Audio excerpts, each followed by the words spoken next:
Good morning, Cassie Brown. Good morning, Rhonda Melody. This is actually morning. And I actually, it's actually my first, well, it's my second cup of coffee. I don't know where you are. How many cups have you had already? Okay, so I've already finished my it's kind of like espresso latte. Um Okay, it's so it's this a is what jacked cup of coffee latte. we are pausing this episode and let's just talk about how radiant you look and how just sassy you are right now.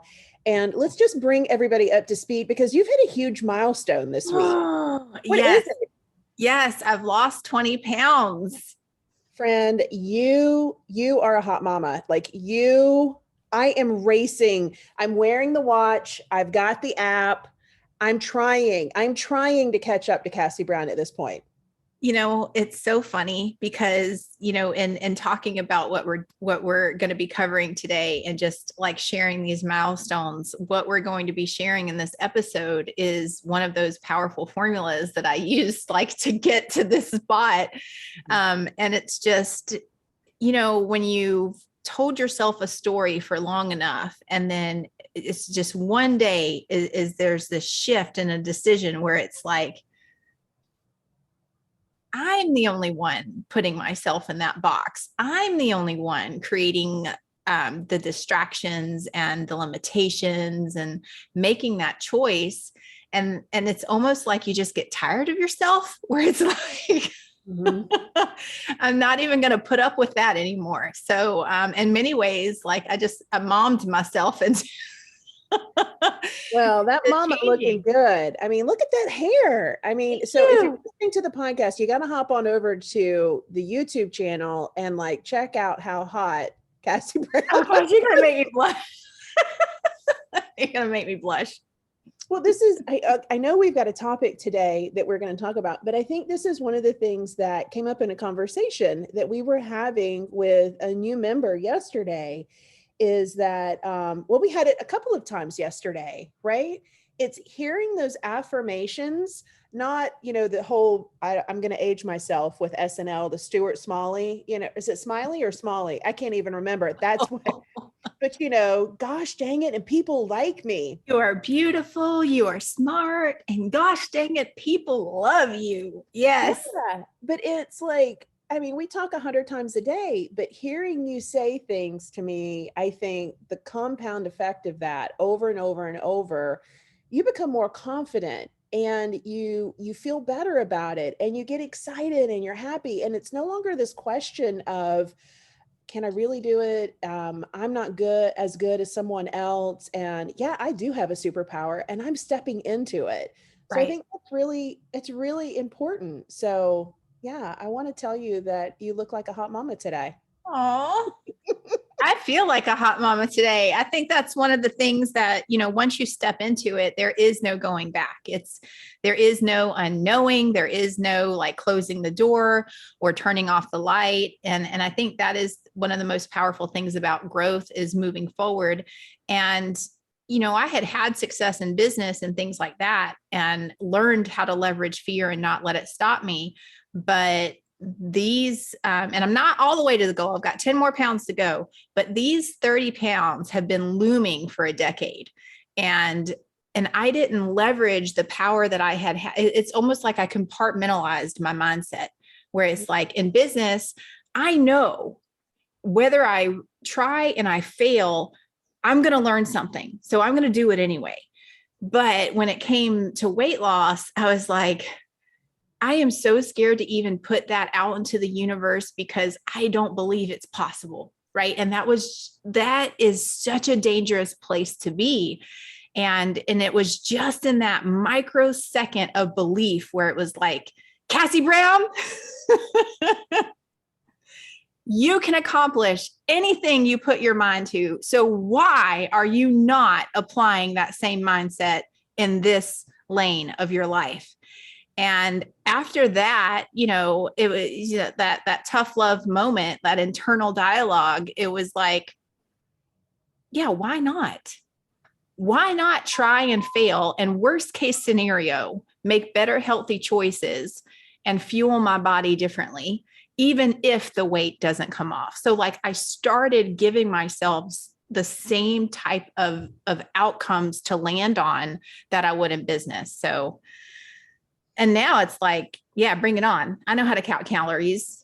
I know how to swim my laps. I know how to, account for certain things that I want to eat and not starve myself with, the elliptical or swimming or walking and extra, like I'm not afraid of it anymore. And saying that, it's like that scene in Home Alone where it's like, I'm not afraid of it anymore. Well, and I just want you to know, like sharing your story, and I've seen you on social, like posting, like there was this gorgeous picture yesterday, I think, that was posted, and some of your friends started reposting that picture, which was amazing. But I just want you to know too, sharing that is really important. And I want to empower everyone to share their story where they are. Don't wait till like you're hot mama sexy on the back end of things, because that is empowerment for other people. It's an example for other people. I mean, Eileen was like my example, hardcore on the floor. And now you are pushing me. I've had the Lose It app. I've had the Apple Watch, but gosh dang it. Like I'm seeing those results and it's like in front of me every single day. So I'm using the app, I'm wearing the watch, and I'm waiting. I'm waiting for the weight to fall off. That I think mine is like 15 years of that weight. It's ready to melt off. Oh yeah. I tease all of the kids that 10 extra pounds stuck with me for each of them. And so like 30 is my goal, but I'm not stopping there. If I get to 40, wonderful, fantastic. I'll be at my wedding weight, which is like, holy heck, is this like reality? But 30 is my goal. But I'm a big fan of going through the finish line. Like nothing is really ever finished when we are growing. And so that's the way I'm treating it. I'm treating this as completely a lifestyle shift, something that I can maintain every day, that it's not like, okay, that chapter's done, I don't have to do it. Like, no, this is one of those things that will carry me like for the next, I don't know, maybe I better make it to 100. That would be cool.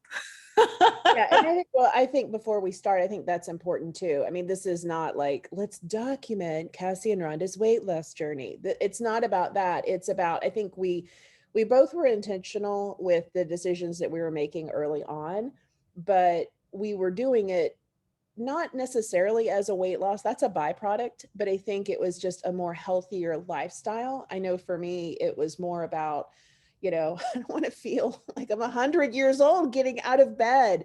When I twist and turn, I want to have that flexibility. If I get hurt, I'm sounding so old. If I get hurt, I want to heal quicker, right? So I think that's important to say too. Yeah. And I want to add too, like you are an incredible inspiration, right? You do Peloton every day, you do the hardcore on the floor. Like even when we're at speaking events, you're like, okay, we're going to do the daily 3. And I go back to that, and I'm competitive. So I'm like, okay, Rhonda's going to do this. And you're like, are you with me? I'm like, yeah. I can finish. You were not like that though. I was thinking to myself, because I had done it for a little bit, and you're sitting there just like game face on, and I'm like, how in the heck is she just like doing this right now? So yeah. And then of course there's the walk that we went on at your house. That was the elevation and the terrain was not revealed on the front end, but I survived through that too. Nice. Yes, you did. And we will never walk together again. And that's fine. I mean, I think I've ruptured my Achilles and you won't walk with me anymore. That's how hardcore this hot mama is. So, yeah. Hey, you know what? I think this is like just a special segment of the podcast. I don't know that. I agree. This is just like, let's catch up and see where we are now.